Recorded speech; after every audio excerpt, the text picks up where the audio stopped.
Hi, my name is Peter Tabling and I'm an industrial designer here at Tennant. What I want to talk to you today about is a feature that we designed into the T300 to help maintain your squeegee. It's a little divot here on this left-hand rail, and the purpose of it is a place to store your squeegee at the end of your shift. Instead of putting it on top of your machine and letting all the gunk water flow down the side of your machine and making it dirty, you can just store it here on the side of the machine and it'll air dry and keep it from taking a scent. So let me demonstrate how this works. First, you're going to need to remove the recovery hose from the squeegee.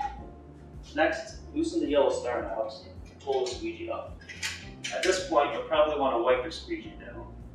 And then, using the roller wheel, hang it here on the side of the rim. It's out of the way, it can air dry, and it doesn't get the rest of your machine dirt. Well, we hope this video has been helpful.